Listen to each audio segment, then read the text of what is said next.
আজকে আবার নতুন করে একটা কলকার ডিজাইনের ডাইস বানালাম। তো হাই বন্ধুরা, আমি শুভঙ্কর চলে এলাম তোমাদের সাথে আবারও একটা নতুন ভিডিও নিয়ে। আজকে আমি তোমাদের সাথে শেয়ার করব একটা নতুন করে কলকার ডিজাইন বানানোর পর সেটাকে কিভাবে ছাঁচ তৈরি করি।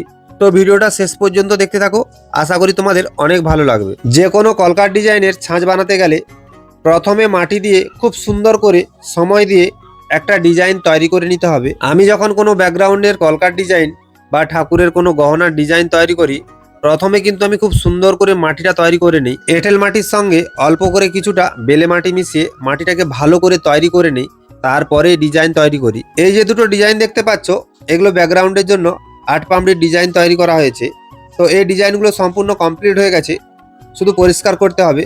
একটু জল দিয়ে ভালো করে পরিষ্কার করে নেওয়ার পরে ছাঁচটা তৈরি করা হবে। আর প্লাস্টার প্যারিস দেওয়ার জন্য খুব সুন্দর করে বর্ডারও দিয়ে দিয়েছি। তারপরে প্লাস্টার প্যারিসটা খুব সুন্দর করে গুলে নিচ্ছি। আর প্লাস্টার প্যারিসটা একটু তরল করে গুলতে হবে। তো প্রথমে প্লাস্টার প্যারিসটা তরল করে খুব সুন্দর করে ঢালতে হবে, যাতে এই প্লাস্টার প্যারিসে বাতাস না থেকে যায়। আর বাতাস থেকে গেলে পুরো ছাঁচটাই কিন্তু খারাপ হয়ে যাবে। সেই জন্য আমি ভালো করে সময় দিয়ে ছাঁচটা তৈরি করছি। আর 3 থেকে 4 বার গুলে দিলেই কিন্তু পুরোপুরি ছাঁচটা কমপ্লিট হয়ে যাবে। আর যেহেতু দুটো ছাঁচ আর আমি ছোট জায়গার মধ্যে গুলছি প্লাস্টার প্যারিসটা, সেজন্য একটু আমার সময় লাগছে। প্লাস্টার প্যারিসটা শুকনো হওয়ার পর তো বন্ধুরা দেখো, ফাইনালি আমার ছাঁচটা তৈরি হয়ে গেছে। তো এইভাবেই কিন্তু আমি সমস্ত ছাঁচ তৈরি করি।